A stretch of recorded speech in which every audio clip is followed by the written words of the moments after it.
একটি শুভ কাজ সম্পন্ন হয়েছে, তার জন্য হচ্ছে আমাদের এই বাজেট নেহারি। হ্যালো এভরিওয়ান, আসসালামু আলাইকুম। প্রতিদিনের মতো নিয়মিত ব্লগ নিয়ে আজকেও আসলাম আপনাদের সামনে। আপনারা সবাই কেমন আছেন? আলহামদুলিল্লাহ আমি ভালো আছি, আপনাদের দোয়া এবং ভালোবাসায়। তো নেহারিগুলো ভালোভাবে পরিষ্কার করে নিয়ে লবণ হলুদ মাখিয়ে এই তো প্রেসারে দিয়ে দিলাম। আমি প্রায় কমপক্ষে 8-10টি শীষ দিয়ে রেখে দিয়েছিলাম রাতের বেলায়। আর আমার এই হেল্পিং হ্যান্ড হালিমাসি হচ্ছে আজকে কুড়িগ্রামে চলে যাচ্ছে তার ছেলের বাড়িতে 4-5 দিনের সফরে। আর এদিকে হচ্ছে যাওয়ার সময় আমার ছেলের হাতে প্রত্যেকবারই হচ্ছে টাকা দিয়ে যায়। তো কম দেখ বেশি দেখ যাই হোক, ওনার সাধ্যের মধ্যে সুখেই ভালোবাসাটা আমার কাছে অনেক ভালো লাগে। তো পরের দিনে অন্যান্য সব কাজগুলো সেরে আবার হচ্ছে আমি জাল দিয়ে রাখা নেহারির মধ্যে হচ্ছে পরিমাণ মতো আদা বাটা, রসুন বাটা, গরম মশলা বাটা আর কয়েকটি হচ্ছে বড় এলাচ, ছোটো এলাচ, দারচিনি দিয়ে আবার হচ্ছে কয়েকটি শীষ দিয়ে নিয়ে এই তো নামিয়ে ফেললাম। নামানোর পরে হচ্ছে একটু পেঁয়াজ ব্রেস্তা করে দিলাম আর একটু গরম মশলার গুঁড়া দিয়ে আবার নেড়ে চেড়ে রেখে দিলাম। ওগুলো ঠান্ডা করার পর আবার হচ্ছে ফ্রিজে রেখে দিয়েছিলাম। এর পরের দিনের হচ্ছে আমি সকালবেলা উঠেই এই তো কড়াইয়ের মধ্যে করে হচ্ছে গরম পানি বসিয়ে দিলাম। পানিগুলো ভালোভাবে ফুটিয়ে নিলাম। আমি অবশ্য আমার শাশুড়ি আম্মার কাছে হচ্ছে এগুলো শিখে নিচ্ছিলাম, উনিও অবশ্য আমাকে হেল্প করতেছিল। আমি শুধু বললাম যে আম্মা আমাকে শুধু কাওয়াটা করে দেন। তো উনি বললো যে পানিগুলো ভালোভাবে করে ফুটিয়ে নাও, একটু লবণ দাও। তো আমি তাই দিয়ে দিলাম। তো এরপরে হচ্ছে উনি আসলো অবশ্য, আমি হচ্ছে আটাগুলো ঢেলে দিচ্ছিলাম আর উনি হচ্ছে আমাকে নেড়ে চেড়ে ভালো করে কাওয়াটা করিয়ে দিল। আর এর মধ্যে হচ্ছে আমি ফ্রিজে রাখা নেহারিগুলো বের করে নিলাম। নেওয়ার পর এবার হচ্ছে আমি প্রেসারে আর দিলাম না, কারণ এগুলো হচ্ছে আমি 2 জাল দিয়েই রেখেছি, ভালোভাবে হচ্ছে সিদ্ধ করে নিয়েছি। এবার পাতিল বসিয়ে দিয়ে পাতিলের মধ্যে একটু তেল দিয়ে পেঁয়াজ বেরেস্তা করে নিলাম। আবার নিয়ে হচ্ছে নেহারিগুলো আবার ঢেলে দিলাম, দিয়ে একটু পানি দিয়ে দিলাম, কারণ যেহেতু হচ্ছে চালের রুটি দিয়ে খাবো তাই একটু আমি ঝোল ঝোল করব আজকে। নেহারি চুলায় বসিয়ে দিয়ে তো এ পাশে হচ্ছে আমরা রুটি বেলতে বসলাম, আমাকে হেল্প করতেছিল গেদিবু।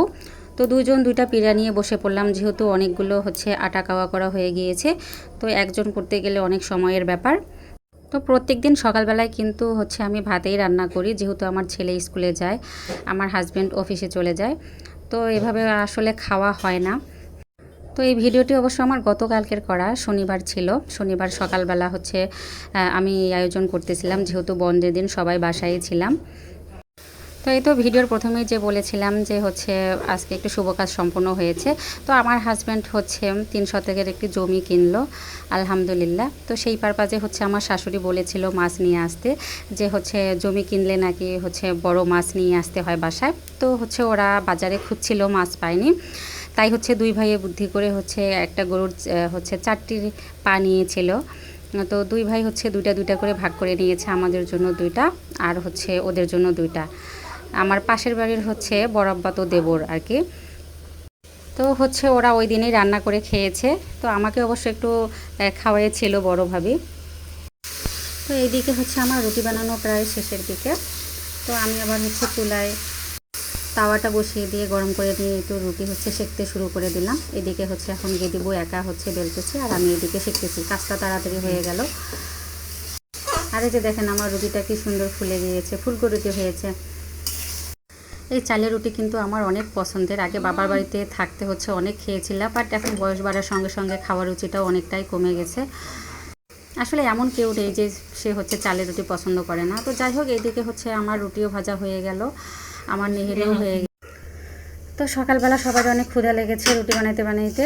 তো এদিকে আমরা রান্নাঘরে বসেই কয়েকজন মিলে খেয়ে নিলাম, আমার শাশুড়ি আম্মা সহ গেদিবু আরও মামি ছিল। আর ওদিকে হচ্ছে আমার ছেলে মেয়ে, আর আপনাদের ভাই তো এখনও ঘুম থেকে উঠেইনি। তো ওদের জন্য এই তো বাটিতে করে হচ্ছে আলাদা উঠিয়ে রেখে এরপরে হচ্ছে আমরা খেয়ে নিলাম। আমাদের খাওয়ার কথা শুনে ওরা ঘুম থেকে উঠে গেল। যাই হোক, ফ্রেশ হয়ে ওদেরকে হচ্ছে রুমে আমি খাইতে দিলাম।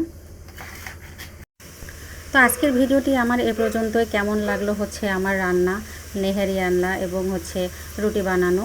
তো সবাই একটু লাইক কমেন্টস করে জানাবেন প্লিজ। ধন্যবাদ সবাইকে, আল্লাহ হাফেজ।